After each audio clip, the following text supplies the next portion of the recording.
Bonjour à tous. Bonjour. Alors, merci d'être présents aujourd'hui pour cette conférence. La démocratie sous toutes les coutures, ce sera bien la question aujourd'hui dont il sera question de discuter. Devant vous, deux intervenants, Laurent Daltoé qui va commencer et puis Didier Palange. Alors l'un fait partie du mouvement CEPAG et l'autre de Financité. Vous dire peut-être pourquoi vous êtes là. Vous êtes là parce qu'il y a un événement qui se passe à chaque fois qu'il y a des élections, qu'elles soient communales, comme on en aura dimanche, qu'elles soient régionales, fédérales, il y a le village de la démocratie qui est organisé. Le village de la démocratie, c'est quoi? C'est le Centre Énergie et Sans-Forsoc qui s'associe avec plus de 20 partenaires, 20 associations de la région, pour proposer des activités, pour rappeler un petit peu c'est quoi les enjeux de la démocratie, pourquoi c'est important de voter, est-ce que c'est encore utile? Voilà, c'est le genre de questions qui peuvent être posées aussi. Aujourd'hui, qu'est-ce qui résonne quand on parle de mouvements extrémistes, de discours extrémistes? C'est quoi un discours extrémiste? Tout ça, on va un peu en discuter parce que même si on pense le savoir, il y a encore une multitude de pièges dans lesquels beaucoup de citoyens tombent. Pour preuve, il suffit de voir un petit peu l'envolée des chiffres lors des dernières élections concernant les mouvements extrémistes un peu partout en Europe. Entrez, bienvenue, installez-vous. Prenez place. Vous dire que cette conférence va être animée d'une manière TEDx. Alors c'est quoi? Ça veut dire que les intervenants vont être debout, ce sera dynamique. Vous êtes vraiment invités à réagir à la fin des deux interventions. Donc des questions-réponses peuvent vraiment fuser et on est là pour débattre. Et l'art du débat, c'est aussi de pouvoir s'écouter, s'entendre, même si on n'est pas d'accord. Et si on n'est pas d'accord, j'ai envie de dire, c'est même très très bien. Donc c'est ce qui va se passer dans cette salle, c'est qu'à un moment donné, vous ne serez pas d'accord. Et ça, c'est vraiment aussi, ça fait partie de la démocratie, c'est aussi la liberté d'expression à un moment donné, pouvoir s'exprimer. Il y a des caméras parce que c'est une conférence qui va être filmée et qui va être rediffusée sur les réseaux, sur Internet. Alors vous trouverez plus d'infos sur la page Facebook Village de la démocratie. Il y a un petit hashtag, donc si vous voulez dire que vous êtes présent et que vous soutenez le mouvement, allez-y, hashtag Village de la démocratie. Que dire d'autre? Tout simplement, vous souhaitez voilà, un bon moment d'échange, d'information, de prévention, de dialogue entre vous. Ça va durer 1 heure. Donc à 15 heures, on va sortir de la salle. Il y a un petit drink qui va vous être proposé. Café, eau, etc. Je suis désolée, il n'y aura pas d'alcool, il n'y aura pas de vin blanc, il y aura pas de bière. Mais c'est pas grave, on n'a pas besoin de ça pour justement en discuter entre nous. J'entends des mécontents déjà. Déjà, Thierry en train de râler. Voilà. Mais ce qui va se passer pendant ce petit drink, c'est que ce sera un moment un peu plus informel pour venir discuter auprès des deux intervenants, Laurent et Didier, tout simplement parce qu'on n'est pas toujours à l'aise d'intervenir comme ça en public. Parfois on a des questions, on se dit mais ça va paraître bête. Non, il n'y a pas de questions bêtes. Mais quoi qu'il en soit, si vous voulez discuter un petit peu avec eux et peut-être comparer vos points de vue et avoir plus d'infos sur quelque chose que vous n'auriez pas bien compris, ils sont tout à fait à votre disposition entre 15 et 16 heures autour du petit drink. Voilà, je vous souhaite un bon moment à tous. Et je passerai avec le micro après dans le public pour recueillir vos questions. Ok, bon, on va y aller. Bonjour à tous. Donc, je m'appelle Laurent. Quand on m'a demandé pour le village de la démocratie de venir et de parler pour 1/4 d'heure sur la démocratie, j'ai failli dire c'est pas la peine, c'est impossible. Mais non, finalement, je pense qu'on va pouvoir le faire. Et l'important, c'est les questions que vous posez avant. Petit rétroac d'abord.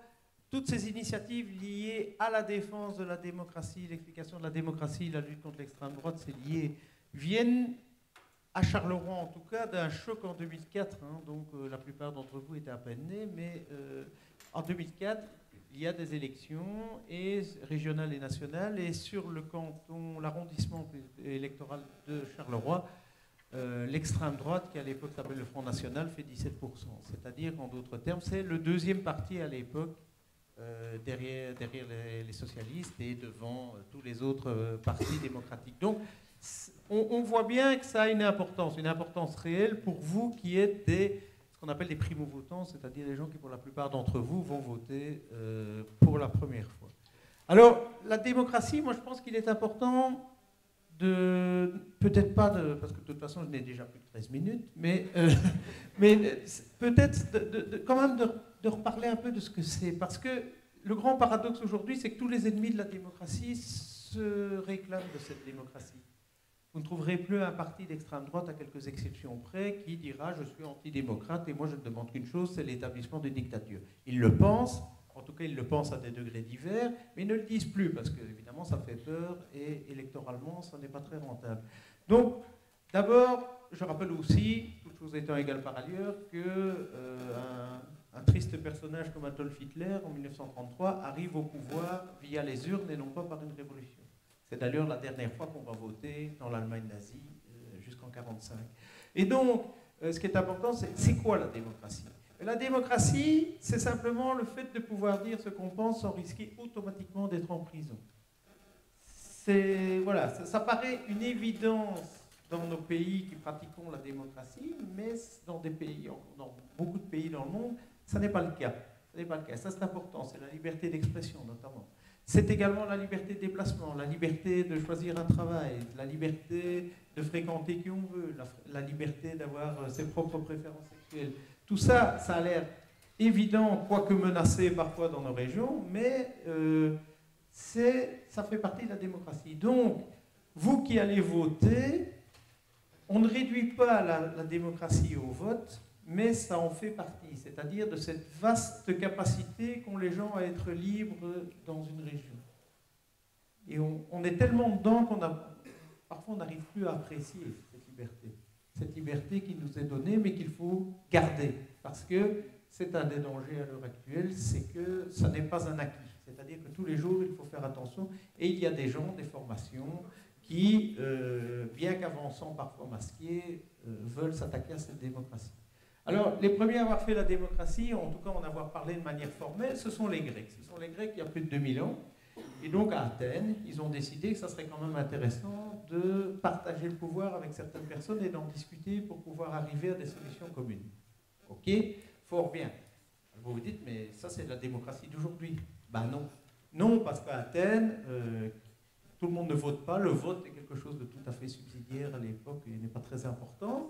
Il n'y a que les Athéniens qui votent, les femmes, les esclaves ne votent pas, ce qu'on appelait les métèques à l'époque, c'est-à-dire des gens qui vivent à Athènes mais qui ne sont pas vraiment des Athéniens pur beurre, eh bien ne votaient pas non plus. Donc c'est déjà une restriction de la démocratie. La démocratie ne s'appliquait pas à tout le monde. Encore aujourd'hui, la démocratie, en tout cas le vote, ce qu'on appelle la démocratie représentative, ne s'adresse qu'à une certaine partie de la population. Il faut d'abord avoir 18 ans. Il ne faut pas être déchu de ses droits, il faut remplir certaines conditions de nationalité, de droit de séjour.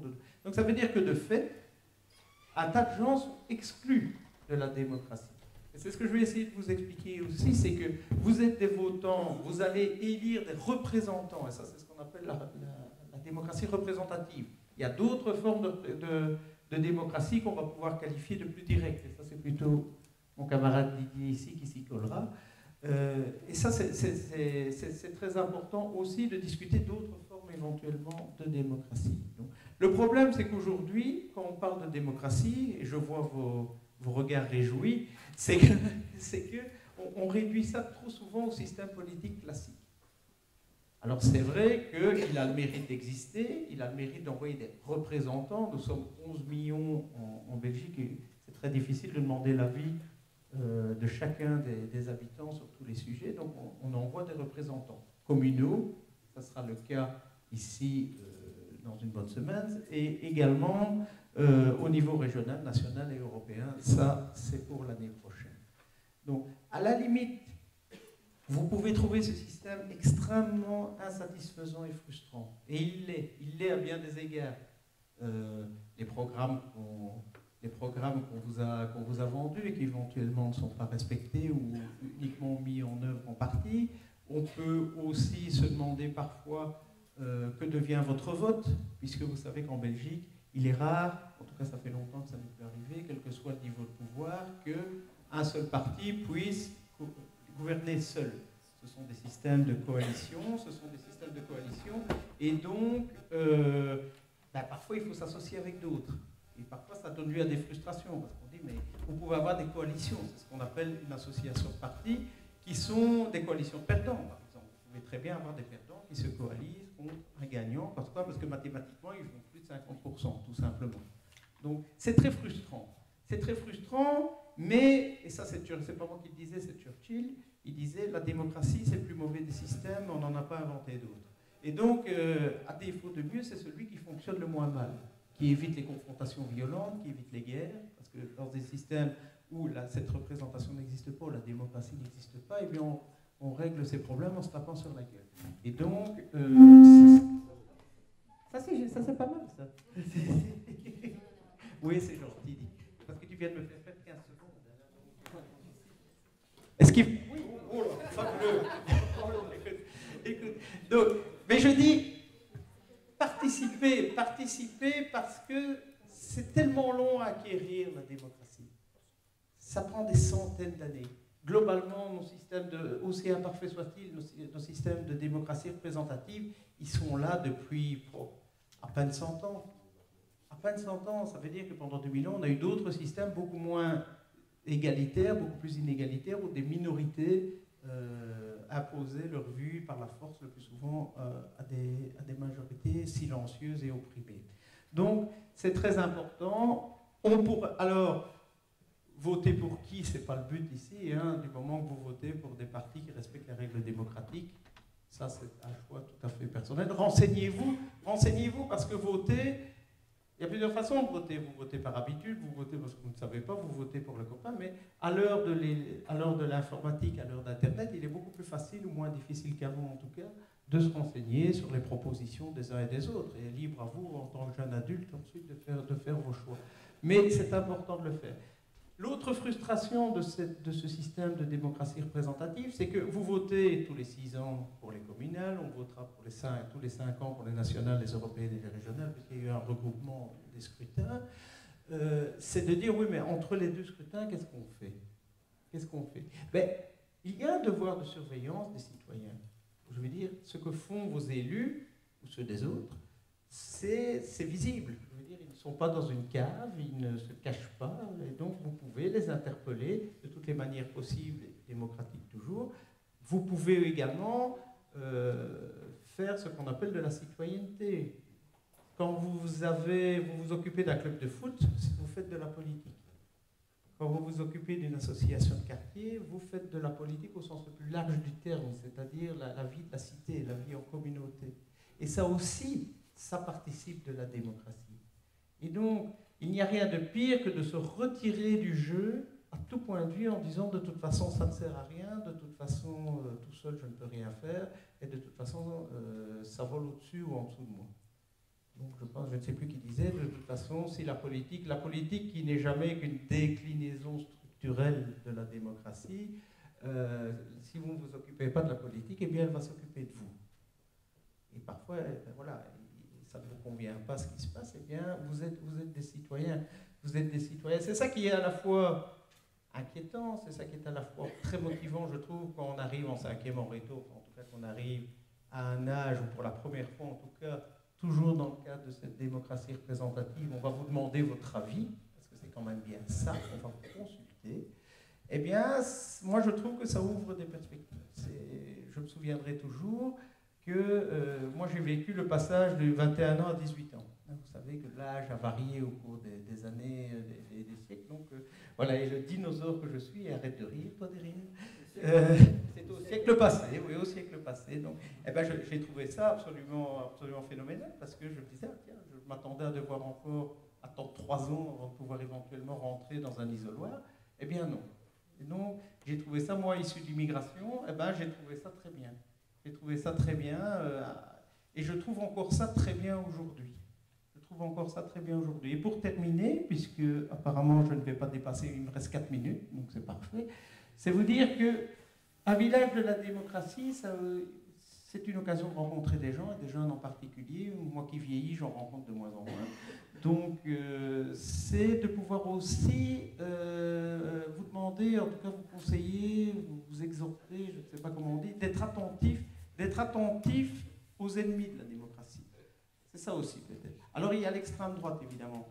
L'extrême droite qui avance de plus en plus masquée, hein, c'est-à-dire qui s'affiche de moins en moins comme une extrême droite assumant ses choix, mais qui n'en pense pas moins et qui n'a qu'une idée en tête, bien que se réclamant de la démocratie. Hein. La vraie démocratie, c'est nous. Hein. Ça, c'est plutôt les populistes qui prétendent, populistes, qui viennent de peuple et qui prétendent, ces gens prétendent représenter le peuple, lequel d'abord, on m'expliquera, et ensuite, au nom de quoi. Et donc, ces gens-là sont particulièrement actifs pour le moment dans toute l'Europe. Il n'y a pas qu'en Belgique. Quand vous voyez les résultats de ce qu'on appelle les partis populistes et d'extrême droite dans l'Union européenne, eh bien, c'est une constante progression. Et elle vient d'où cette progression? Et ça sera peut-être mon mot de la fin provisoire. Elle vient du désintérêt, justement, de certaines populations pour la politique et pour la démocratie en général.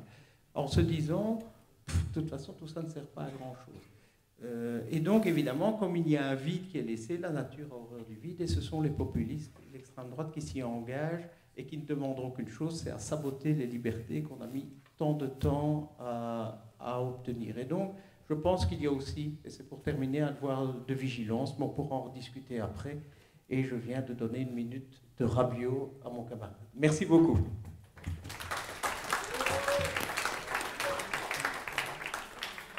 Donc bonjour, moi je suis Didier, je travaille dans une ASBL qui s'appelle Financité, et notre objectif c'est d'impliquer les monsieur et madame tout le monde dans les questions liées à la finance. Et du coup en train de vous dire, mais enfin qu'est-ce qu'il fout là? Il a dû se gourer de porte, hein, c'est pas le bon endroit, on est en train de parler démocratie. Pour essayer de vous dire que je ne me suis pas trompé, vous pourrez quand même juger vous-même évidemment, je vais vous parler de viande. Comme ça on va être tout de suite dans le cœur du sujet. Rappelez-moi, parce que j'ai une petite tendance à me disperser, rappelez-moi quand j'utiliserai la minute de bonus de Laurent, que j'ai prévu une toute petite synthèse pour être sûr que je suis bien passé par toutes les étapes. Alors, la démocratie, effectivement, pour être concret, ma grand-mère est née, qu'elle n'avait pas le droit de vote. Donc ça, c'est assez simple. Donc la maman de ma maman, on n'est pas très loin, n'avait pas le droit de vote l'année de sa naissance.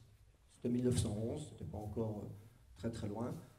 On n'en est plus là aujourd'hui, mais donc quand on a l'impression que la démocratie au sens de vote, et Laurent l'a bien dit, il ne faut pas réduire démocratie au vote, c'est bien tout un processus, bien au-delà du vote. Quand on réduit la démocratie au vote, eh bien effectivement, c'est une erreur fondamentale de 1, et quand on a l'impression que ça a toujours existé, que c'est un droit indémontable, eh bien il n'est pas si vieux que ça. Pour rappel, y compris sur un certain nombre de stéréotypes, les femmes ont pu voter en Turquie bien avant qu'elles ne votent en Belgique. Ça permet parfois de remettre les choses un petit peu à l'heure, y compris sur ces sujets-là. Et donc voilà, moi je vais vous parler un petit peu de viande, et donc on va parler d'entreprises, de 2 sortes d'entreprises, et on en arrivera après, y compris à la place, évidemment, des citoyens à l'intérieur de ça, et des questions de démocratie directe, des démocraties participatives. C'est pas nécessairement l'ensemble enfin, c'est des vocabulaires qui demanderaient peut-être d'être plus explicités, on pourrait éventuellement les préciser par après. Alors, tout de même, la démocratie, ça veut donc dire que c'est un processus. Donc, ce n'est pas juste un moment avec une croix sur une case, c'est un moment d'information, de réflexion, de débat, d'échange. Dormir sur une idée, c'est aussi un petit peu de la démocratie, à partir du moment où on aura le temps de l'exprimer avec des gens qui sont d'accord, et de l'exprimer avec des gens avec qui on n'est pas d'accord. Donc, c'est bien de la longueur, ce n'est pas qu'un seul moment. J'espère qu'en sortant d'ici, notamment, vous aiderez les organisateurs à faire en sorte que le village de la démocratie se passe tous les ans. Et pas uniquement quelques semaines avant les élections. C'est fort tard pour faire ce processus de se documenter, lire, écouter, réfléchir, débattre et puis voter. Donc on est vraiment au bout du parcours, donc j'espère que vous serez ici en train de préparer les élections futures, qui seront les élections 2024 pour les élections, et on a un petit peu de chance, il y en aura en 2019 qui pourraient vous permettre d'appliquer déjà un petit peu ces éléments de réflexion. Donc la démocratie, on l'a dit, c'est bien un processus. Et c'est un processus qui nécessite de la transparence. Pas de transparence, pas de démocratie. C'est bien d'eau si je vous dis votez pour moi, voici ce que je vais faire, et qu'à aucun moment vous ne pouvez avoir mon nom, à aucun moment vous ne pourrez vérifier ce que je vais faire ou ne pas faire, ça ne sert à rien. On n'est que dans des effets d'annonce. D'accord ? Donc la transparence, avoir accès à l'information, à qui je suis, à ce que je fais, à ce que j'ai fait dans le passé, etc., à mes résultats, à ce que j'utilise pour mettre les résultats. Pas de démocratie sans transparence. Et c'est pour ça que ça prend du temps, de savoir qui est monsieur, est-ce qu'il était avant, qu'est-ce qu'il fait. Oui, mais c'est quoi l'idée dont il parle de faire une coopérative intégrale? Ça a l'air intéressant, mais il faut que je me renseigne. D'accord ? Si je mets une critique sur un fait de société, il faut que vous puissiez vous renseigner, aller voir, discuter, découvrir de l'information. Pas de démocratie sans transparence. Pas de démocratie sans temps. On l'a dit, ça prend du temps de faire tout ça. Pas de démocratie non plus sans choix. Si c'est quand je vais sur Google, il m'a tellement catalogué que chaque fois que je tape démocratie, il me fournit d'office les tendances de partis avec lesquelles apparemment je suis d'accord. Apparemment, d'après ses calculs à lui. Hein. D'accord ? On n'est à la fois pas dans une logique de démocratie. Pour moi, ce serait un des petits messages. Soyez assez vigilants notamment, c'est des techniques qui augmentent. Il y a de plus en plus de trucs. Je complète un questionnaire, pif, paf, pouf, et on me dit que je vais plutôt voter tel ou tel parti. Qui a fait la recette de ce bazar-là? Qui a décidé que quand j'étais contre le nucléaire, j'étais forcément 100% pour les écolos, ou ceci, ou cela, ou cela? D'accord? Méfiez-vous, c'est un conseil, et donc les conseilleurs ne sont pas les payeurs. Faites comme vous voulez. Personnellement, j'ai beaucoup de questions sur la transparence de ce type d'outil d'aide au choix. Faites-le vous-même. Il vaut mieux vous tromper vous-même qu'avoir soi-disant raison en imitant quelqu'un d'autre. C'est mon avis toujours assez personnel. Donc on a dit, c'est un processus, c'est long. Ça, c'est pas la mode, hein, la longueur. Compliqué, réfléchir, chercher soi-même, attendre. Franchement, c'est pas l'effet The Voice ou l'effet des enchères sur Internet ou l'effet de tout ce qu'on veut où on a tout de suite. Okay? Donc c'est effectivement plus très dans l'air du temps dans l'ensemble de ces mécanismes essentiellement médiatiques, avec de l'émotionnel, du quantitatif, des solutions simples, parce qu'elles sont déjà pré-mâchées pour moi, au départ d'un mélange que quelqu'un d'autre, de la manière dont l'autre m'a synthétisé. Un élément enfin pour la démocratie, c'est donc qu'on va prendre du temps de discuter, de ne pas être d'accord, de donner nos sources, etc. Et puis, la démocratie, elle doit mener à la décision. Parce que si c'est pouvoir s'exprimer et que mon avis, que mes commentaires ne soient pas partiellement pris en cause, évidemment, ça n'a pas d'intérêt. D'accord ? Et donc, il faut que ces éléments-là de discussion puissent avoir un impact sur la décision. Ça ne veut pas dire que tout ce que je pense va être la décision. La démocratie, c'est accepter la dictature de la majorité, la dictature du plus grand nombre. Mais je suis donc d'accord de prendre le temps de réfléchir, de m'informer, de discuter, en essayant de convaincre et de créer des associations, etc. Et si la décision qui est prise finalement n'est pas la mienne dans mon fort intérieur, je l'accepte quand même, à la garantie que je peux continuer à avoir accès à l'information, à me renseigner, à m'exprimer, et que la décision prise par la majorité ne va pas me pourchasser, ni moi, ni les autres minorités. La démocratie, c'est la dictature de la majorité, la dictature du plus grand nombre, avec le respect des minorités. Et ça, c'est essentiel. Donc oui, on n'a pas toujours raison. Oui, la démocratie, c'est pas dire je veux, donc j'obtiens. C'est pas un distributeur automatique de décision. Et encore une fois, ça prend du temps, ça prend de la chamaillerie, etc. Qu'est-ce que j'oublie de dire? Et donc voilà, cette dimension y compris de respecter les minorités, ça sous-entend y compris respecter l'intérêt général. D'accord? La démocratie, c'est pas comme j'ai le pouvoir, je vais faire tout ce qui m'intéresse pendant 6 ans, et puis dans 6 ans, on recommence, on rebat les cartes, et si vous prenez quelqu'un d'autre, il fera complètement opposé. Ce n'est pas défendre uniquement son point de vue, c'est partir de son point de vue visiblement majoritaire, mais encore une fois, dans le respect des minorités, dans le respect donc de l'intérêt général, c'est un élément important. La viande, Didier, hein, donc c'est ça, vous êtes venu pour le sujet sur la viande. Et donc, est-ce qu'il y a des véganes? On ne les prendra pas en photo, donc vous pouvez lever la main. Est-ce qu'il y a des véganes dans la salle? Vous pouvez dire oui comme ça. Est-ce qu'il y a des végétariens dans la salle? D'accord, cool, on va pouvoir parler à l'aise. Non, sérieusement, de toute façon, peu importe. Vous avez déjà entendu parler du débat autour notamment de la viande, de la consommation de la viande, pour des raisons... C'est quoi les débats autour de la consommation de la viande, de la diminution de la consommation de la viande? La pollution. La nutrition animale. La maltraitance. Oui, c'est ça, donc la maltraitance des animaux. L'exploitation du sud par le nord.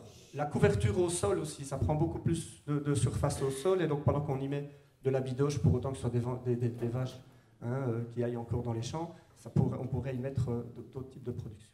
Et donc tout ça fait pour le moment beaucoup débat. Le mouvement vegan, par exemple, met fortement ça en avant. Il y a des réglementations, on a notamment changé la loi sur le statut des animaux, d'accord? Et donc tout ça fait débat entre nous. Il y a des soirées qui sont pleines à l'Éden au niveau du mouvement vegan, au niveau du mouvement végétarien. On voit dans nos rayons qu'il y a de plus en plus de viande végane, qu'il y a de plus en plus de cordons bleus végétariens, etc. Alors c'est très bien, ça prend du temps d'avancer, c'est déjà un mouvement qui était assez ancien. La seule chose qui se passe, c'est que pendant que nous on discute de ça, est-ce que c'est bien, oui, non, quelles sont les limites, parce que du coup il y a certains produits qui deviennent des produits synthétiques. Okay, donc on a l'impression d'avoir éventuellement une alimentation qui est moins pourrie parce qu'elle n'est pas prise d'une vache qui n'a pas bougé, qu'on a injecté de nombreux antibiotiques. Néanmoins, les produits synthétiques qu'on peut glisser dans certains types de cordons bleus, de saucisses, etc., sont sans doute extrêmement questionnants. Qu'est-ce qui se passe avec ça? Ça veut dire que nous, d'un côté, on a un débat de société autour de ça, autour faut-il une loi pour protéger les animaux, autour du fait faut-il des caméras dans les abattoirs. Ça, c'est aussi une bonne question, c'est au départ de ça, il faut des caméras sur les abattoirs, donc on rajoute de la pression sur des travailleurs qui en plus sont observés, alors qu'à aucun moment on dit, si déjà on diminue un petit peu les pressions quantitatives, peut-être qu'ils seraient y compris en état de faire leur job d'autre manière, mais ça on ne pose pas. On pose juste la surveillance, les caméras, garder un bon prix, matraquer, mais on veut que les animaux souffrent moins. Bref, pourquoi je dis ça? Parce que pendant que je vous dis ça, Google, il a déjà décidé. Pendant qu'il y a des gens qui discutent sur une loi pour faire effectivement la protection animale, pour faire de la consommation alternative, est-ce qu'il faut changer ou pas le parc animalier, attribuer les nouvelles terres à autre chose, Google a décidé pour nous. Google, vous voyez, c'est un grand boucher. Hein, tout le monde sait bien que Google s'occupe de viande. Ça vous étonne ou pas? Oui. C'est effectivement étonnant, mais c'est-à-dire que comme ils ont des sous, c'est eux qui choisissent d'investir. D'accord? C'est pas Rainmans qui développe ça pour élargir son élément. C'est Google qui a décidé d'utiliser les sous qu'ils gagnent avec tous les trucs gratuits. Sur Google, c'est gratuit, pourtant ils se font plein de sous. Drôle de mécanique, on en parlera une autre fois. Mais donc Google, avec tous les sous qu'ils ont décidé d'injecter d'énormes recherches dans ce qu'on appelle la simili-viande, des recherches évidemment plutôt dans l'organisation de l'agroalimentaire. D'accord? Donc ce sont les grandes usines à faire de la viande sans viande. L'essentiel de ça, est-ce que vous en avez entendu parler? Où est-ce qu'on pourrait avoir une info sur qu'est-ce que Google met dans sa bidoche? Ce n'est pas Google directement qui a ouvert une succursale avec Google Viande et compagnie, hein, on est bien d'accord. Mais donc, est-ce qu'on a des infos sur ça? Si on voulait en avoir, est-ce qu'on y aurait accès?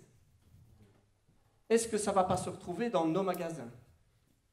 Est-ce que quand ça ne va pas se retrouver dans nos magasins avec leur puissance de frappe économique, ça ne va pas me priver, moi, d'avoir une vraie petite viande que j'aime bien, dont le fermier a connu le prénom de la vache? Ou pas, parce que finalement, je m'en fiche de manger éventuellement. Je préfère plus de viande pas chère, c'est mon choix à moi, de la viande pas chère pour les enfants, tchac, tchac. On n'a pas d'infos sur ça, et néanmoins, c'est des choses qui vont être complètement envahissantes. Donc il n'y a pas de transparence, on n'y a pas accès, même si on voulait l'avoir, d'accord? Est-ce qu'il y a un intérêt? Est-ce que Google fait ça, évidemment, comme Coca-Cola? Comme vous êtes assis, je vais vous dire aussi un truc, Coca-Cola ne lutte pas contre la soif dans le monde. Hein. Ils essaient de vendre partout du Coca, ça n'a rien à voir avec le fait de lutter contre la soif dans le monde. Google et d'autres, hein, c'est un exemple qu'on a repris de Google, je citerai mes sources tout à l'heure, donc en développant ça, essaye simplement d'aller chercher un nouveau marché, non pas pour qu'il y ait de la viande ou de la simili-viande pour tout le monde, mais pour se faire plus de thunes dans un monde lui-même qui consomme le monde. Donc on voit la différence entre le temps du débat, la transparence, le choix de société, est-ce que c'est bien, est-ce que c'est pas bien, est-ce qu'il faut faire comme ça, qu'est-ce que tu en penses, où est-ce qu'on va, qu'est-ce qu'on met comme limite, puisqu'évidemment, sous prétexte de critères économiques, il y a un secret total sur leurs procédés et sur leurs objectifs, pour éviter la concurrence, puisque principalement dans le commerce, etc., en économie, si vous êtes le premier sur la balle, ben c'est comme ça que vous commencez à vous faire des thunes en vendant, en occupant le marché.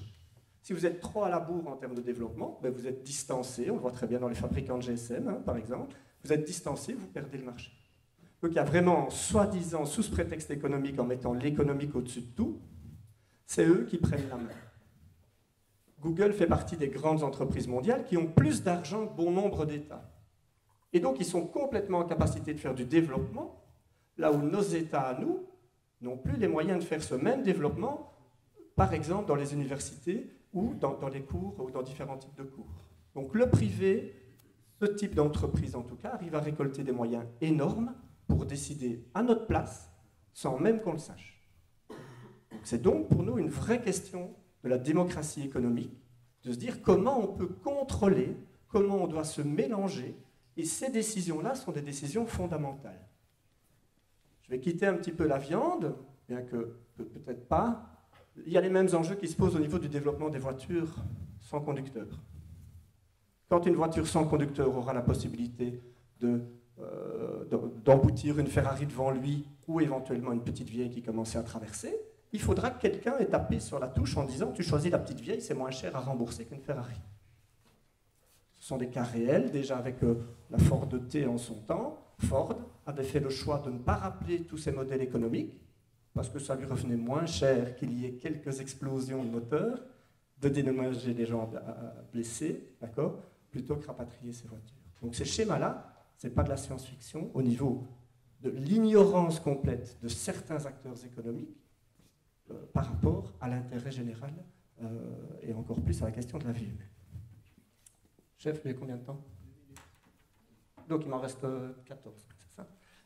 Et donc, alors qu'est-ce que je vais vous dire avec ça? Donc ça veut dire que tous les modèles économiques ne sont pas comme ça. Donc on voit en tout cas que dans l'économie, il y a un impact sur la société, sur les choix de société qui nous seront apportés, ça sert. Il y a néanmoins des possibilités d'avoir des économies plus douces, mais qui sont des vraies économies qui fonctionnent. Est-ce que vous avez déjà entendu parler d'une coopérative? Oui, est-ce qu'il y a des gens qui peuvent en citer? Est-ce que vous pouvez citer une coopérative ou l'autre, idéalement même une coopérative de la région? Copeco, d'accord. Qu'est-ce que vous faites en gros? Copeco, tous les coopérateurs ont une part de la coopérative, et c'est une coopérative qui met l'accent sur le circuit court et les produits locaux. C'est ça, non? Non, ensemble. Alors, ce qu'il a dit, c'est que tous les coopérateurs ont une part. À Coca-Cola, si j'ai deux parts, j'ai deux voix. À Copeco, si j'ai deux parts, j'ai une voix. Les autres principes des coopératives, c'est que quand Copeco fera des bénéfices, ou s'il en fait déjà, donc c'est une vraie entreprise avec des vrais produits, il y a des vrais frais, hein, ils doivent payer de l'énergie, il y aura peut-être un salarié à un moment ou à un autre, donc c'est une vraie entreprise qui fournit un vrai service. Mais quand il y a du bénéfice, on répartit les bénéfices dans la mission de Copeco, et pas vers tous ceux qui ont leur carton. Quand il y a des décisions à prendre chez Copeco pour acheter par exemple un nouveau lieu, un nouveau magasin, faire une pub ou des choses comme ça, ça va se passer ensemble en décision collective. Et ce ne sera pas le pouvoir de celui qui est le plus riche, d'accord, qui pourra décider de où va Copeco et si oui ou non à Copeco on va finalement accepter du Coca-Cola parce que ce serait un produit d'approche ou pas. Ce serait un débat, moi je ne me positionne pas là-dessus. Donc les entreprises coopératives sont des vraies entreprises. Vous pouvez refaire votre toit avec une coopérative.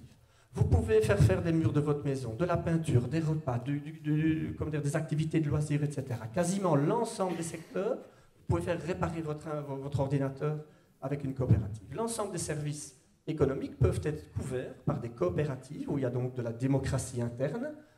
Quasiment. Franchement, je serais curieux de voir lesquels, à part l'extraction pétrolière, mais quasiment. En tout cas, il y a une bien plus large couverture en termes de produits de coopérative que ce qu'on peut faire pour le moment. L'intérêt, c'est qu'une fois que la coopérative fait des bénéfices, c'est redresser aux missions. Mais en même temps, les coopérateurs touchent le bénéfice, puisqu'ils ont un commerce qui fait ce qu'il dit, qui leur dit « je veux tel ou tel légume, je ne veux pas tel ou tel type d'emballage parce que ça se discute en AG ».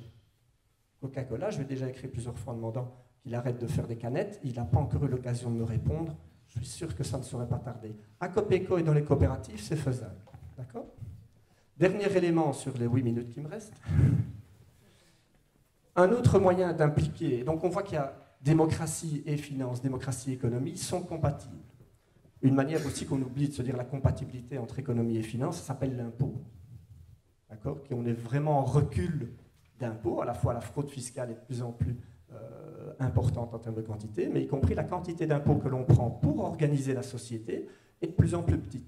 De plus en plus petite pour la donner à Google, pour que Google fasse des bénéfices, pour que Google, soi-disant, réinjecte auprès de nous dans des emplois ou des choses comme ça. Chose qui n'arrive pas, ce qu'on appelle le ruissellement économique, ça n'arrive pas. Un autre moyen de s'impliquer en termes de démocratie, et donc à Copeco, c'est donc une activité économique, plutôt liée effectivement sur un supermarché de fruits et légumes, de produits de qualité. Un autre moyen, c'est effectivement, par exemple, l'exemple des monnaies locales. Les monnaies locales, qu'est-ce que c'est? Si je vous paye 20 € pour une activité, d'accord? Peu importe, je vais payer un pain, je vais payer 2,50 € mon pain. Avec les 2,50 € que je viens de donner, ton prénom c'est Mégane, elle peut faire tout ce qu'elle veut. Elle peut les utiliser aussi bien pour aller chez Copeco, prendre une part, hein, mais elle peut aussi les utiliser pour mettre dans sa cagnotte, économiser et acheter une action de Coca-Cola. Donc notre relation, elle s'arrête à l'échange de un pain contre 2,50 €. Quand on utilise une monnaie locale, on donne du sens et on choisit, puisque la monnaie locale n'est pas obligatoire, donc si elle l'accepte et si je l'utilise, on choisit tous les deux. On choisit d'utiliser un outil qui ne va pas partout. Et donc on sait l'un ou l'autre la liste des magasins, qui seront évidemment des magasins où on partage des valeurs, sans doute sur l'écologie, sur le respect du travail, etc. Donc c'est une monnaie qui ne va pas partout et c'est ça qui lui donne du sens, à la différence de l'euro, qui peut servir à tout et à n'importe quoi. Et donc en utilisant ces monnaies-là, eh bien, on envoie un message de consommation et on évite y compris que les euros ne soient pas aspirés vers le monde bancaire, qui lui-même, qui paye le système bancaire, ben, il paye les actionnaire. Il ne paye pas la caissière du Deleuze, même si on a acheté chez Deleuze. En général, on estime qu'il y a quand même plus de 85% de l'argent qui est aspiré à destination des marchés financiers, donc qui disparaît complètement de nos poches à nous. L'avantage de la monnaie locale, c'est qu'elle ne va pas très loin, et elle ne va pas dans tous les commerces, et elle ne va jamais à la banque. Donc, quand Mégane aura dépensé ses sous, elle va les dépenser à quelqu'un qui connaît quelqu'un parce qu'on est dans un petit groupe. Et donc, les sous, j'ai pu mettre mon nom dessus, je suis sûr qu'il va me revenir à un moment ou à un autre. Quand la monnaie sera sortie, je vous invite à essayer, vous verrez que ça marche vraiment, que l'argent va vous revenir. Donc, c'est une manière de laisser l'argent ici entre nous, sur un projet commun que l'on a décidé, okay, et auquel on a participé. Parce que les monnaies citoyennes, ce sont donc des citoyens qui s'organisent, comme ils se sont organisés pour faire Copeco, en disant nous, on voudrait un supermarché qui a des produits de meilleure qualité, qui a de l'éthique dans ses achats et qui en même temps favorise un moindre coût pour ses clients. Eh bien, la monnaie citoyenne, c'est faire exactement la même chose, mais avec l'outil d'achat, pas avec les légumes. D'accord ? Donc, c'est vraiment les mêmes dimensions. Voilà, ça c'est un autre exemple de la manière dont on peut faire de la démocratie. Pourquoi? Alors quel est le lien entre les groupes monnaie locale et la démocratie? Ils ont dû s'établir une charte, ils ont dû s'établir de la gouvernance. Et puis, chose très importante, ils ont dû passer du temps. Ils ont dû aller à la recherche d'informations. Ils ont dû être en tension les uns avec les autres, ils ont dû s'engueuler. Ils ont dû prendre la parole. Et ça, c'est la démocratie, s'entraîner à pratiquer la démocratie. C'est pas juste arriver le dernier jour et cocher le billet qu'on préfère. C'est bien se dire où va ce billet, pourquoi on va le faire comme ça, quelles seront les limites, combien ça coûte, à qui on le demande. Et donc c'est vraiment participer pendant toute la longueur à un processus. Et donc au-delà d'arriver avec un joli billet décoré aux couleurs locales, c'est bien un processus participatif et de réflexion qui a un impact sur la manière dont on veut voir le monde. D'accord ? Voilà. Ça c'est pour l'exemple des monnaies locales.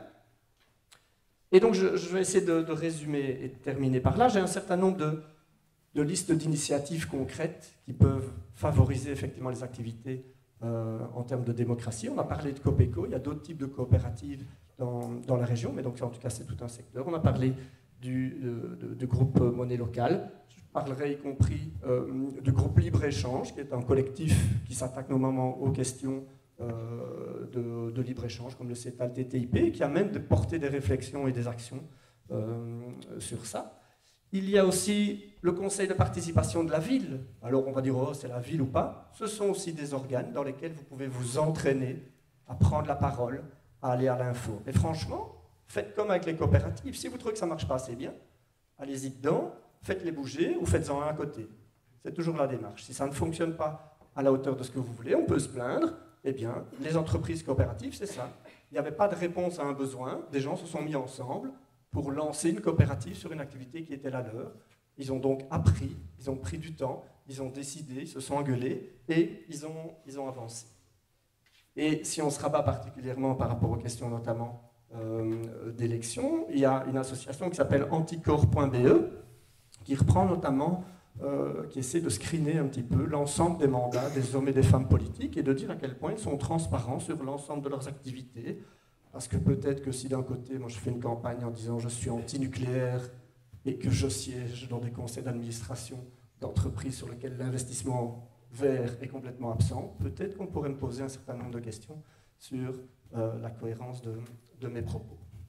Je termine. La démocratie, c'est donc participer.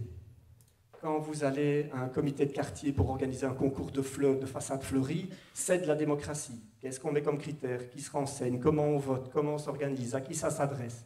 Vous faites les choses vous-même de manière collective et transparente. La démocratie, elle est plus grande que l'économie. L'économie, c'est juste discuter à comment on répond à nos besoins. C'est faire le choix de dire est-ce que je veux éduquer plutôt en créant des crèches ou plutôt en disant aux gens qui ont des sous, ils n'auront qu'à payer un prof en heures supplémentaires qu'on nous propose de défiscaliser. C'est marrant, c'est donc les plus riches qui vont pouvoir payer moins pour que des gens qui devraient faire ça sur leur horaire normal puissent le faire plus tard. Drôle de système économique, mais les riches peuvent le faire. Troisièmement, donc participer, commencer par les questions d'enjeux avant des questions de moyens, voter et recommencer. Voilà, merci.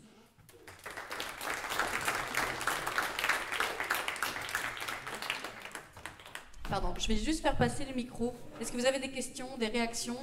Est-ce que peut-être que ça a été un peu trop vite et que du coup vous n'avez peut-être pas saisi certaines infos? Si c'est le cas, dites-le. Voilà, les différentes formes de démocratie, l'histoire. Est-ce que ça sert encore à quelque chose finalement de voter actuellement? Ça peut être aussi une des questions aujourd'hui. Est-ce que ça répond encore à une forme de démocratie ou pas?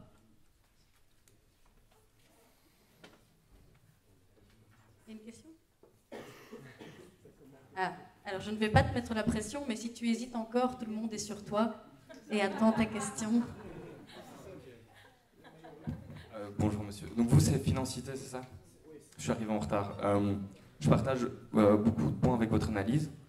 Par contre, quand vous disiez qu'on pouvait... Je suis payé pour la dire. Ouais, donc vous y croyez pas en fait.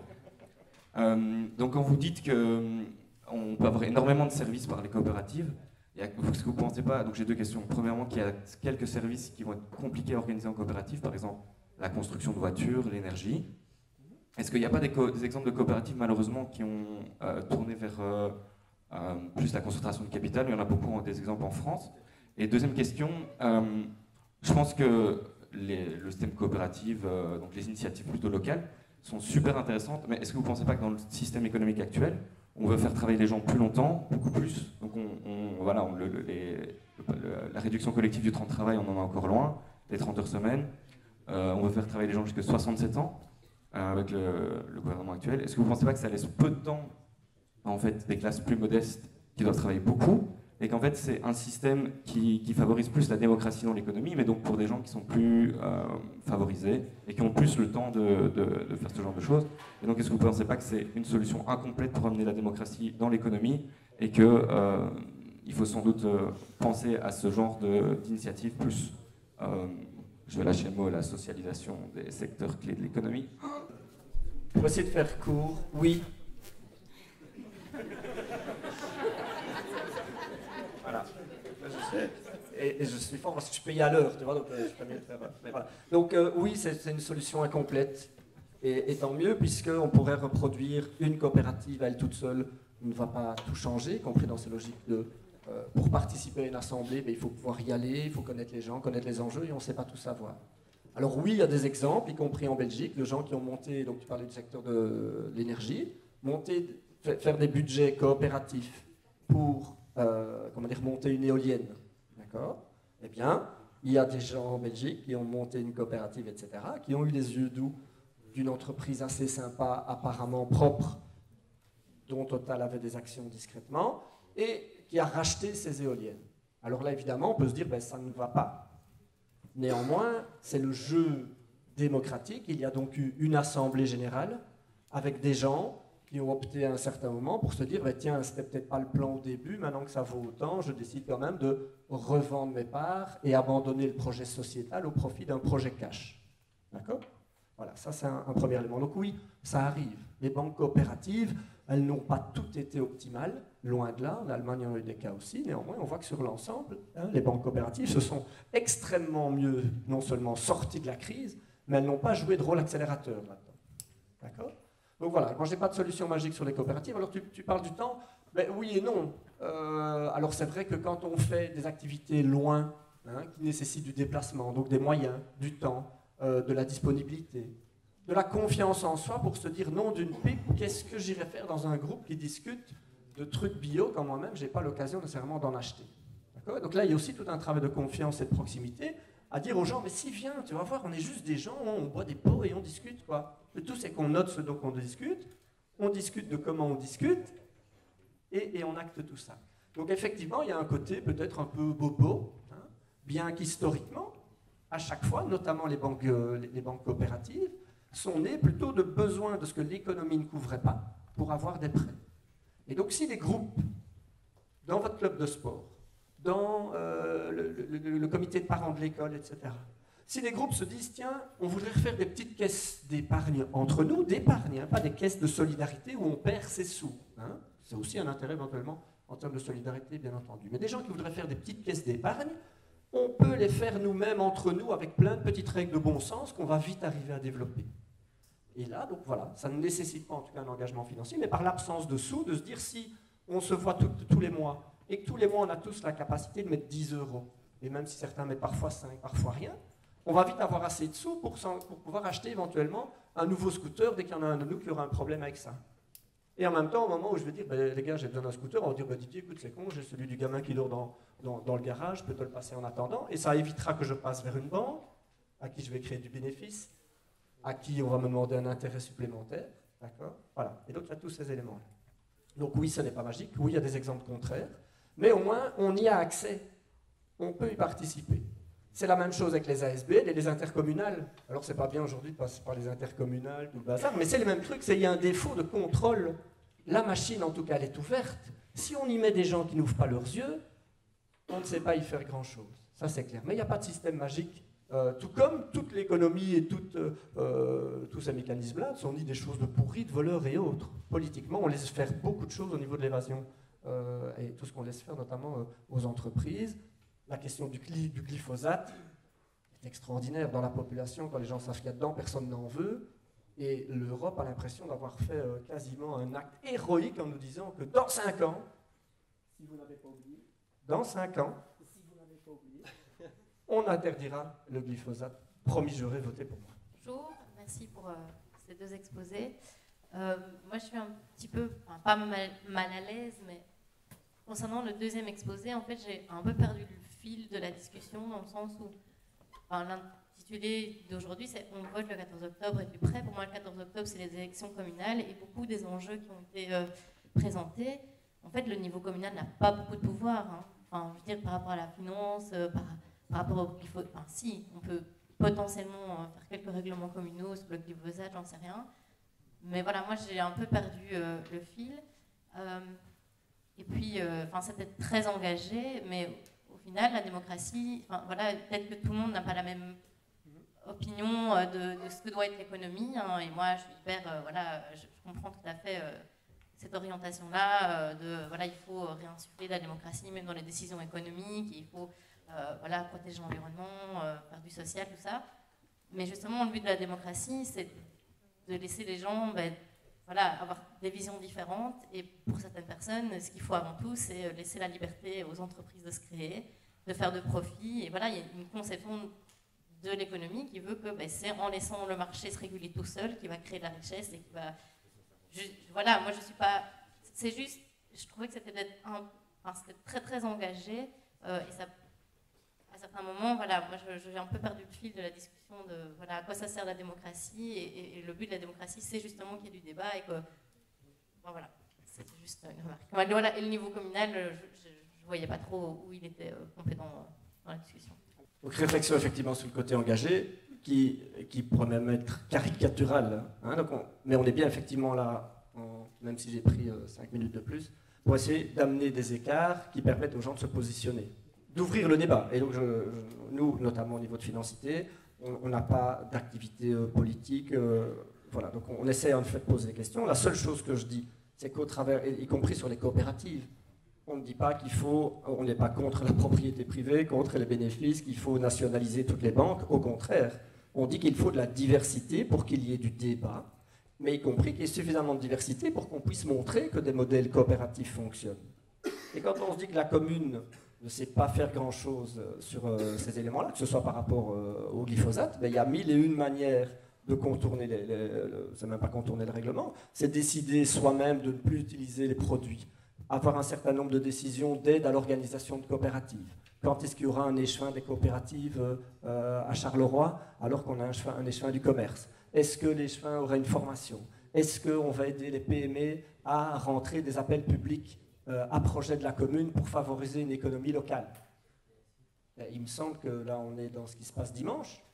Et donc il faut mettre ses lunettes d'économie, où c'est question d'argent, pour relire le programme de son parti préféré. Il a un peu tard pour lui dire de le rajouter. D'accord? Bien que. Mais donc voilà, donc c'est dire que, y compris cet enjeu d'argent, cet enjeu de finance, intervient dans vos choix qui auront un impact sur la démocratie. Sinon, moi j'ai vu un certain nombre de programmes à Charleroi, il y a 55, 60 propositions. Personnellement, en général, je suis presque d'accord avec 45 des 60 propositions. Mais dans quel ordre ils vont les mettre, combien ça coûte, et puis ils vont nous dire on n'a pas les sous pour le faire. Eh bien, organise-toi. Sur quoi tu ne le prends pas? Comment on va prioriser? Comment on organise un coût éventuellement mineur par rapport à certains éléments? Et est-ce qu'on doit repartir dans une logique de coût? Est-ce qu'on doit effectivement commencer par se dire combien on a pour savoir combien on fait, quitte à l'étaler sur 2 législatures? Parce qu'on entend encore des hommes et des femmes politiques qui disent j'ai un projet à 18 ans, je m'engage sur plusieurs. Donc voilà, moi je pense qu'il y a des pistes économiques, mais ça se pose, ça s'entretient. Une des propositions du collectif, c'est par exemple, il faudrait qu'il y ait un conseil consultatif économique, y compris occupé par des citoyens qui se posent des questions, qui comptent, qui essaient de comprendre. Périphéria, qui est une ASBL qui accompagne effectivement les groupes citoyens, travaille beaucoup sur les notions de budget participatif. Il y a donc des moyens de mettre en œuvre soi-même des solutions liées à l'économie. Et il ne faut pas être prix Nobel d'économie, ni même avoir fait faire faillite à des banques pour prendre des décisions intelligentes. Et sur le côté engagé, j'assume le côté effectivement débat, y compris le détour par la viande pour un côté un peu accroche qui nous avait été demandé. Oui, en fait, je ne vais pas poser de questions, je vais juste expliquer que moi, je suis ici avec, à mon avis, la moitié de la salle, ce sont des étudiants de 3e éduc à Condorcet, et qu'on est en train d'initier une réflexion, eux et moi, sur la question de la démocratie. Et cette réflexion, en fait, est liée à 3 thèmes qu'ils ont choisis, eux, qui sont la question des discriminations, des médias et de l'exclusion sociale. Et donc, ils ont préparé des questions, mais les questions sont assez spécifiques. Et donc, je crois que tout le monde est un peu en train de se demander si est-ce qu'on les pose maintenant au risque de cadenasser le débat dans des orientations qui sont plus spécifiques, ou est-ce qu'on attend le moment plus informel? C'est un peu à vous de voir, je relance la question. Est-ce qu'il y a d'autres questions avant? Et donc, moi je dirais que si jamais ils peuvent poser leurs questions, c'est peut-être à eux de voir celles qui sont quand même, qu'ils aillent des moins pointus vers les plus pointus pour que ça intéresse un maximum de gens. Je me permettrai d'ajouter aussi que les questions, elles ne sont pas uniquement vers nous, elles sont y compris vers vous. Qu'est-ce que vous en pensez? Quelles sont vos sources? Et quelles sont vos expériences, etc. Nous, on est ici dans un certain contexte, etc. Mais on n'est pas les seuls tenanciers d'une vérité. Et au contraire, donc posez-les. Donc je trouve ça intéressant de les poser, quitte à ce qu'après, entre vous, vous allez vous dire, dites votre question, j'ai pas compris, c'est un peu déconné, allez-y. Qui veut bien démarrer, du coup? Il y a des questions qui ont été super validées en classe, peut-être que ceux-là peuvent commencer fort des encouragements qu'ils ont reçus, mais je ne sais plus qui c'était. Je vais poser une question. En 2019, comment pourrions-nous changer les choses? Est-ce que les parents, nous, éducateurs? Est-ce que vous pouvez, en tant qu'éducateur, est-ce que vous pouvez changer les choses? C'est bien ça, si j'avais pas. Alors, c'est intéressant, éducateur, parce que c'est un métier que je connais bien parce que je l'ai été, et c'est un métier qui est exemplatif de ce que disait Didier. On reconnaît aussi une démocratie, qu'elle soit économique ou politique d'ailleurs, à la manière dont on traite les secteurs et les personnes les moins bien nantis. Or, les éducateurs font partie d'un secteur associatif et non marchand surtout. Hein. Vous êtes dans le non marchand, commission paritaire 319. Hein. Eh bien, ce sont des secteurs où on voit bien si la démocratie fonctionne ou pas. Pourquoi? Parce que vous ne vendez rien. Vous ne vendez rien, vous produisez un service, subsidié ou pas, suivant que vous êtes dans le privé ou dans le public. Vous vous occupez de populations, que ce soit les jeunes, que ce soit les handicapés, que ce soit les personnes âgées qui ont un problème d'indépendance. Et c'est là qu'on voit, est-ce qu'une démocratie est prête à mettre les moyens financiers, humains, dans des secteurs qui, a priori, n'intéressent pas spécialement le système économique traditionnel. C'est important, je pense, comme question. Je pense que toutes les tensions qui traversent actuellement le secteur non marchand, et avec beaucoup de manifs au niveau de certaines aides, comme les APE, si vous lisez les journaux, si vous participez, vous avez pu le voir, eh bien, je pense que c'est une tension démocratique. C'est-à-dire, qu'est-ce qu'on veut pour les gens qui travaillent dans un secteur et pour les secteurs qui s'occupent des personnes plus fragilisées dans nos sociétés. Et je pense que c'est à ça qu'on va voir si notre démocratie fonctionne encore bien. Au-delà du vote, au-delà des systèmes structurels, partis, parlement, système de vote particulier. Et je pense que c'est vraiment sur ça qu'on peut voir ce genre de choses. Et ça rejoint peut-être aussi ta seconde question, faut-il sensibiliser les jeunes aux discriminations? Si je disais non, je ne vois pas ce que je fous ici. Tu vois, bon, voilà. Mais bien sûr que oui. En attendant, sensibiliser c'est une chose, combattre c'est autre chose. Je veux dire, c'est très bien de sensibiliser, éventuellement de mettre noir sur blanc ce qui se passe à des gens qui sortent des études, par exemple, et qui ont peut-être été, entre guillemets, protégés pendant une certaine période de leur vie. Mais en tout cas, quand ils rentrent dans la vie active, les discriminations, ils vont vite voir ce que c'est. Et donc, je pense que les deux questions sont liées, parce que, par exemple, dans le secteur où vous travaillez sur les éducateurs, voilà bien un secteur potentiellement discriminatoire, puisque si on continue à ne pas donner, par exemple, des moyens suffisants à ce secteur-là, ben c'est clair qu'il y aura des discriminations entre ceux qui pourront aller vers des structures davantage privées pour mettre leurs vieux parents impotents, leurs membres de la famille qui souffrent d'un handicap ou leurs jeunes qui a tendance à partir en sucette. Eh bien, on verra alors là une vraie discrimination économique, cette fois-ci, s'établir. Voilà. Didier ?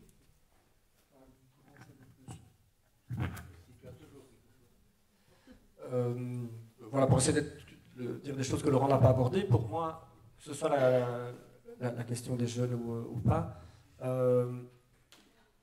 globalement, on a deux solutions. Soit on accepte le monde dans lequel on est, soit on tente d'en faire quelque chose d'autre. Et donc à tout moment, quand vous-même vous êtes dans une pratique, qu'elle soit toute petite, qu'elle soit hyper cohérente, qu'elle soit secrète, visible, que vous en fassiez la promotion ou pas, chacun a une capacité d'activer un certain nombre de gens et ou de phénomènes autour de soi, particulièrement en tant qu'éducateur, où à certains moments, régulièrement, vous allez souvent vous rencontrer par rapport à des gens qui sont exclus d'un certain nombre de communications et d'un certain nombre d'autres réseaux. Et donc amener petitement, sans être dans la confrontation, nécessairement dans la conviction, etc., pouvoir montrer qu'il y a d'autres exemples de réflexion, d'autres chemins de pensée, d'autres points de vue sur la société qui peuvent être sur différents types de sujets, c'est déjà, y compris quelque chose qui va rentrer par votre métier, puisque de plus en plus des gens sont complètement exclus, et donc ils sont vraiment fermés sur des milieux très peu diversifiés. Donc je pense que le côté exemplatif est extrêmement important, même si ce n'est pas lors d'un sujet, d'une animation sur le racisme, etc. Mais effectivement, par des activités de solidarité, par rappeler l'intérêt mécanique de la solidarité. Parce qu'on parle souvent de la solidarité ou de la différence, de la diversité, mais il y a des effets mécaniques qui font que ces outils-là, dès qu'on est ensemble, c'est mécaniquement plus facile d'être plus efficient. Et souvent on l'oublie, on a l'impression que c'est juste être gentil. Mais non, si on met des sous ensemble, on est d'office plus riche que si j'avais dû attendre de le faire tout seul. Et donc j'ai d'office plus de moyens pour intervenir, etc. Mais souvent on dit la solidarité, l'associatif, les coopératives, c'est des trucs de gentil. C'est aussi un outil mécanique. Et on oublie que les outils mécaniques qu'on nous propose, revenons sur la question par exemple d'expulsion des migrants, etc., Mais il y a parfois plein de solutions qui ne sont absolument pas des solutions techniques, et donc des gens peuvent se faire élire sur ces schémas-là, alors que techniquement, la machine qu'ils proposent ne fonctionne pas. Donc parfois, on est juste dans les valeurs, et donc pouvoir revenir, y compris avec un peu de distance et un peu d'information, en disant les solutions proposées ne fonctionnent pas. Ou les questions de coût, on peut reparler du centre fermé à Jumet, qui est un des sujets compris par exemple sur la campagne électorale, ben, se dire finalement ça coûte plus cher de faire un centre fermé pour moins de personnes, d'accord, et ça ne fonctionne pas, plutôt que tenter de prendre, y compris avec de l'argent fédéral, même si ce n'est pas communal, prendre cet argent-là et essayer d'en faire autre chose dans le même secteur. C'est une réflexion simple qu'on peut avoir uniquement sur la question de l'argent et de se dire comment on peut faire autrement. Bonjour, donc moi j'ai une question. Alors, peut-on considérer que la Belgique est une démocratie représentative tout en sachant qu'une partie de la population n'a pas acquis au droit de vote ou l'instruction nécessaire pour voter de manière raisonnée et non influencée? Il y a deux parties dans la question. D'abord, la démocratie dite représentative, c'est-à-dire que vous avez un système de vote qui envoie vos représentants, c'est bien ça, qu'ils soient régionaux, qu'ils soient communaux, qu'ils soient nationaux, qu'ils soient européens. Donc, c'est un système évidemment qui est imparfait. Qui est imparfait tout simplement qui est imparfait parce qu'effectivement, une partie de la population n'a pas accès à ce vote. Il y a la condition d'âge, on en avait parlé, 18 ans, il y a des tas de gens qui, pour toute une série de raisons administratives ou judiciaires, sont exclus de ce droit de vote. Et puis il y a des gens qui n'y ont absolument droit, tout simplement parce qu'ils sont en marge des systèmes de reconnaissance traditionnels de la société. Je prends un exemple, des sans-papiers, ou en tout cas reconnus comme tels, même s'il y a 10 ans qu'ils sont ici, qui travaillent par ailleurs, parce que l'économie ne s'embarrasse pas toujours de ces considérations administratives, et même si par ailleurs ils cotisent par certains égards à la sécurité sociale notamment, n'ont pas accès au vote. Un SDF, tout simplement parce qu'il n'a pas de domicile. Et donc, il n'y a pas de convocation électorale à lui envoyer, et d'office absent de ce choix. Donc, bien sûr. Donc, ça reste effectivement un système. Maintenant, d'autres personnes, et ça pourrait être comment dirais-je, un truc important, c'est de réfléchir. Il y a d'autres formes que la démocratie représentative. Il y a ce qu'on appelle la démocratie directe, qui est prônée avec beaucoup de prudence, parce qu'il faut se méfier de ces systèmes de démocratie directe, le référendum par exemple, c'est-à-dire le fait de demander aux gens leur avis sur une question. Alors, tout le monde trouve que c'est une bonne idée. En tout cas, certains trouvent que c'est une bonne idée, le référendum. Ah oui, au moins, on va demander directement aux gens leur avis sur une question qui les concerne. Alors, en Belgique, tout d'abord, le référendum, ça n'est pas légal. C'est-à-dire qu'on peut toujours organiser un référendum, mais il n'y a pas d'obligation de traduire le résultat du référendum dans la Constitution. Ce qui n'est pas le cas dans d'autres pays, comme la Suisse ou comme la France. Donc, et le référendum, ça a l'air d'être une solution comme ça. C'est pour ça ce que disait Didier, la démocratie c'est long, c'est pas simple. Ça a l'air d'être une solution facile. On dit, bah oui, on va poser une question, il faut répondre par oui ou par non, et puis on va faire le comptage, ceux qui ont dit oui, ceux qui ont dit non, et c'est le oui ou le non qui l'emporte. Si ce n'est qu'il faut se méfier du moment où on pose la question et la manière dont la question est posée. Et qu'est-ce qu'il y a derrière la question? Je prends un exemple. Vous n'étiez pas né, mais en 1996, il y a eu une grosse affaire, l'affaire Dutroux. L'affaire Dutroux, donc, ces enfants qui ont été assassinés, et qui a provoqué un véritable séisme dans la société belge. Eh bien, je suis sûr que si on avait fait un référendum 15 jours après la découverte du corps des gamines qui avaient été assassinées sur la peine de mort, je suis sûr qu'il y a le oui l'emportait massivement. 6 mois après, c'était peut-être plus la même chose. Donc, le problème du référendum, c'est notamment aussi cette liaison à une émotion immédiate. Deuxièmement, vous ne pouvez répondre que par oui ou par non à un référendum. Ça veut dire que beaucoup de questions complexes vont être réduites à oui ou non. Enfin, voilà, ça c'est déjà une simplification qui parfois devient abusive. Et enfin, parfois les gens répondent à un référendum en ayant autre chose en tête dans leur réponse. Quand je prends un exemple, on dit non à une question, il y a quelques années en France, sur un référendum européen, c'était davantage pour sanctionner le gouvernement en place, français, que pour répondre réellement à la question qui était posée par rapport au référendum. Pourquoi? Parce que qui portait le référendum, c'est le gouvernement français de l'époque. Donc vous voyez, et c'est pourquoi est-ce que je parle de référendum? Parce que le référendum qui paraît tellement simple, tellement facile et qui donne l'impression d'une plus grande liaison entre le citoyen et la politique est en fait une arme que manipulent beaucoup de populistes et l'extrême droite, puisque le référendum se retrouve quasi dans tous leurs programmes. Est-ce que j'ai répondu? Au revoir.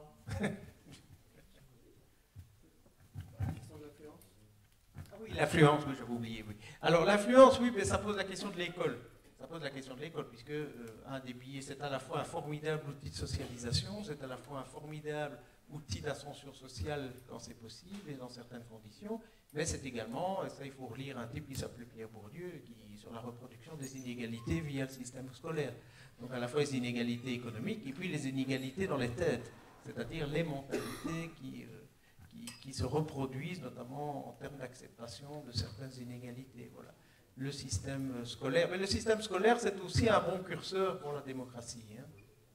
Dire, un système scolaire qui fonctionne correctement, notamment en termes d'ascenseur social, est un signe de bonne santé de la démocratie. A contrario, un système social, scolaire qui ferme les portes pour toute une série de raisons est un signe inquiétant par rapport aux démocraties.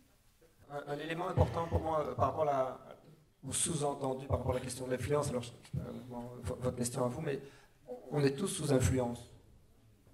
Moi j'ai eu des parents, j'ai eu des lectures, il y a des choses que j'ai pas lues, donc on est tous sous influence. Par contre, ce qui est important, c'est qu'on puisse prendre distance de ces influences et faire son mélange, un peu comme dans une cuisine. On a donc des ingrédients. J'ai pas eu tous les ingrédients dans ma vie. J'en ai eu des foireux, j'en ai eu des pas foireux. Il y en a que j'ai su utiliser, d'autres pas utiliser. Donc c'est bien comment les uns et les autres, on se sent en capacité de faire sa recette. Et donc les influences, on est tous sous influence. Nous ne croyons pas qu'on est nous-mêmes partis, ou certains le seraient plus que d'autres. Voilà, on est tous effectivement sous influence. Alors la question de la démocratie représentative, pour moi c'est un mythe, parce que c'est pas possible d'être représentant des gens totalement. Il faudrait pour ça que je téléphone. Alors il y a plusieurs raisons. Un, il y a le temps. Je vais voter dimanche. Entre ce que je pense dimanche, même sur un sujet électoral, et peut-être ce que je pourrais passer dans 3 ans, quand la loi, le règlement communal va être adapté, peut-être que j'ai changé d'avis. D'accord ? Donc la personne pour qui j'ai voté ne peut pas être en âme et conscience pleinement représentant de mon avis. Sur la quantité de personnes, c'est assez difficile d'être représentant des petites nuances de tout ça. Troisième élément, et donc là je reprends les notes, on est aussi dans un système de coalition qui fait que par nature, même la personne pour qui j'ai voté, et je savais qu'on serait plutôt dans un système de coalition, même quand il y a la possibilité de faire des majorités absolues, puisque au sein même des partis, il y a encore des tendances plutôt actives, plutôt économiques, plutôt ceci, plutôt cela. Donc il y a aussi ces logiques d'équilibre à plusieurs, donc qui noient un petit peu ma petite croix à moi, pour autant qu'elle ait pu être extrêmement concrète. Donc voilà, donc j'ai dit le temps, la notion de parti, hein, et alors donc c'est ça que la représentativité, c'est un peu une image. Le moment des élections, la démocratie parlementaire, c'est plutôt avoir le choix je choisis mon décideur. D'accord ? Je ne choisis pas tout ce qu'il va faire, je ne sais pas l'anticiper. Aujourd'hui, il y a une crise énergétique, hein, alors c'est fédéral, ça ne faisait pas partie directement, en tout cas, des enjeux précédents, par exemple. Et donc, on ne s'est pas vraiment positionné là-dessus. Et donc, les décideurs doivent, ils vont à chaque fois faire un sondage, téléphoner à Didier le soir en disant « Didier, au fait, qu'est-ce que tu en penses ? Tu veux que je dise quoi demain ?» Donc voilà, la démocratie représentative telle qu'on nous l'a vendue, c'est bien plutôt envisager non pas des représentants, mais des gens qui vont décider pendant une période. Donc on leur donne une espèce de CDD. Alors il y a des pistes évidemment de se dire qu'il ne faudrait pas que des décideurs qui viennent d'un sérail, une expertise, un métier politique, et c'est aussi tout à fait utile. On pourrait y injecter des citoyens.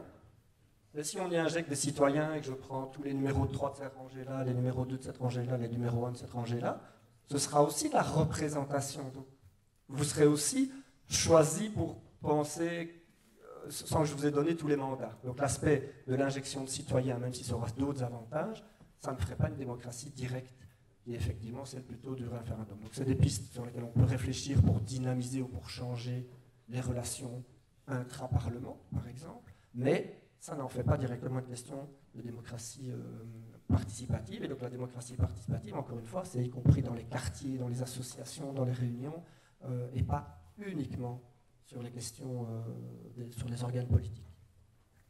Pour revenir à ce que vous disiez sur le niveau communal, je sentais une immense frustration, je ne voudrais pas vous laisser comme ça. C'est un formidable laboratoire, hein, le niveau communal. C'est à la fois la meilleure des choses, parce que vous avez quand même un contrôle plus direct. vous avez une visibilité de ce qui est fait ou pas fait. Je prends un exemple, vos trottoirs, on vous a promis de refaire vos trottoirs dans le cadre d'une campagne communale, ils ne sont pas faits après un an. Là, vous allez vite le voir et vous pouvez, alors ça c'est limite, mais vous pouvez aller rouspéter, vous allez à la permanence du bourgmestre, et que mes trottoirs ça avance. Là, il y a un lien direct avec la politique. Alors c'est également la pire des choses, parce que notamment avec la modification, la fin de l'effet dévolutif des gaz de tête, c'est avec le retour de gens qui ont ce qu'on appelle les grandes gueules en politique, puisque maintenant ce sont les voix sur votre nom, on ne bénéficie plus de ce pot commun comme c'était le cas avant. Mais c'est un formidable laboratoire de la proximité. C'est-à-dire qu'au niveau communal, vous connaissez les gens, en tout cas vous en connaissez certains d'entre eux, ce qui fait qu'on vote. On vote au communal sans doute plus pour les personnes que pour des listes ou pour des partis. D'ailleurs, les listes, si vous avez été un peu attentif, les listes ne sont pas toujours des listes estampillées partis traditionnels. Vous avez des listes d'intérêts communaux, la liste du bourgmestre, demain machin, en avant machin. Mais ce sont des listes, et il y a des listes dites citoyennes. Voilà. Et ça, c'est intéressant, je trouve. Ce n'est pas hasard, d'ailleurs, si les hommes politiques dits professionnels commencent souvent à cet échelon-là.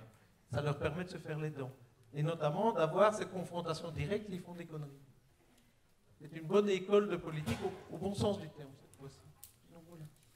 Merci pour cette intervention. Je voulais déjà revenir sur ce que vous avez dit juste avant, en disant que les personnes en SDF n'avaient pas le droit de vote. Enfin, pour moi, ça me semble un peu bizarre, en tout cas s'ils bénéficient d'une allocation CPS, donc je pense pas que ce soit... Enfin, voilà, je ne vais pas remettre en cause ce que vous avez dit, mais il me semble que ce n'est pas tout à fait juste. Bon, j'ai plus une question qui est de mode pratico-pratique, parce que j'ai pris l'axe vraiment de parler de l'exclusion sociale. Mais comment faire justement pour faire prendre conscience à des personnes qui sont vraiment fragilisées, qui sont à la rue, SDF, qui pensent justement au lendemain, comment survivre, où se loger, de prendre une conscience beaucoup plus globale sur la vision et comment justement faire prendre conscience que la politique, elle est aussi dans leur quotidien. Voilà, je vais pas aller plus loin. Ok. Donc, première question, il y a des vrais SDF, c'est-à-dire des gens qui n'émargent à aucun CPS. À Bruxelles, 1 million d'habitants, il y a à peu près 100 000 personnes qui ne sont même pas connues administrativement. Donc voilà, c'est ceux-là à qui je pensais. Donc l'autre élément, c'est qu'effectivement, il est un peu compliqué de parler à des gens qui ne savent pas si demain ils auront à bouffer, de leur parler de grand élan de démocratie, de leur parler des grandes nuances dans la démocratie représentative, pas représentative, l'effet dévolutif casse de tête, ils s'en prennent complètement puisqu'ils ne savent pas ce qu'ils vont manger le lendemain. Donc ça rejoint ce que disait Didier sur la nécessaire démocratie économique qui ne peut pas être séparée comme ça de la démocratie dite politique classique. Avec des nuances quand même, parce qu'on a toujours l'impression qu'effectivement les populations fragilisées, parce qu'elles sont fragilisées, qu'elles ont des besoins immédiats bien réels, ne s'intéressent pas. Je nuancerai quand même. Je vais prendre un exemple que je connais mieux. Dans 12 jours, je pars à Kinshasa pour le boulot. Et bien là-bas, ces gens-là, à Kinshasa, il y a 11 millions d'habitants, dont les 3 quarts crèvent de faim. Et bien ces gens-là se battent tous les jours pour avoir peut-être, on l'espère, fin décembre, les premières élections dignes de ce nom. Or, ils n'ont pas attendu d'être... Parce que s'ils attendent d'avoir une certaine... le minimum vital, eh bien, dans 20 ans, on est toujours au même point. Donc voilà, je pense. Maintenant, c'est vrai, je suis entièrement d'accord avec toi, et je n'ai pas de solution miracle, hein, sinon je ne serais pas je serais plus haut. Tu vois ce que je veux dire? Je n'ai pas de solution miracle. Je pense qu'effectivement, leur montrer qu'une politique et qu'une démocratie ne peut pas laisser des gens au bord de la route comme ça, est peut-être un moyen de politique sociale voilà. De la ville aussi. Enfin, on a le droit de se poser des questions aussi. Sur cette démocratie, on voit bien enfin voilà, pas faire de politique ici, mais ce que M. Magnette fait sur la mendicité dans la ville, ce genre de trucs. Est-ce qu'on peut encore parler de démocratie à partir de ce moment-là? Je ne sais pas exactement. Est-ce que ces personnes-là sont vraiment représentées aussi? Je pense que ça rejoint ce que disait Didier. On ne reconnaît pas... Parce que c'est facile de faire porter une majorité au pouvoir. C'est mathématique, hein, 50 plus 1. Et comme disait Didier, on reconnaît vraiment une vraie démocratie qui fonctionne correctement, en tout cas, à la manière dont elle traite ses exclus, ses minorités et ces gens laissés sur le chemin. Et là, effectivement, il y a encore... Dans nos sociétés actuelles et en Belgique en particulier, il y a actuellement beaucoup de questions à se poser. Alors pour moi, encore une fois, la démocratie, c'est bien la tension, la liberté d'avoir de la tension des échanges, de l'information, du temps, de la durée, avant la décision. Parfois, la décision ne me convient pas. On pourra peut-être prendre d'autres sujets sur lesquels des décisions de la commune me conviennent ou des choses comme ça. Donc, c'est bien comment on a le droit d'organiser une tension d'échange qui nous permet d'avancer sur ce sujet-là. Alors, comment on fait corps, comment on fait groupe? Oui, ça, c'est tout ce que tout le monde essaye souvent de faire. Je voudrais parler notamment du 17 octobre, qui est la journée mondiale de lutte contre la pauvreté. Il y a un mouvement qui s'appelle le Réseau Wallon de lutte contre la pauvreté, qui organise une journée complète d'action à Namur, dont une manif le soir, une balade aux lanternes. C'est vraiment très très sympa parce que c'est une manière particulière de manifester, mais donc y compris de se rencontrer. Concrètement, je pense qu'il n'y ait pas de local ou de groupe réseau Wallon de lutte contre la pauvreté à Charleroi. C'est dommageable. Je pense que les gens du réseau dont on a les coordonnées seraient tout à fait ravis d'avoir des gens qui commencent à réfléchir avec le public qui a peu d'écho apparemment. Ce n'est pas toujours le cas. Je pense que les hommes et les femmes politiques vivent aussi dans des endroits, ils ont aussi des enfants dont les parents sont dans le dur et ou d'autres des métiers, des formations qui les ont amenés à ce type de contact. Donc voilà, en tout cas, il faut commencer par quelque part. Le seul moyen d'être sûr que ça n'avance pas, c'est de ne rien faire. Et merci beaucoup à tous en tout cas. Merci de nous avoir.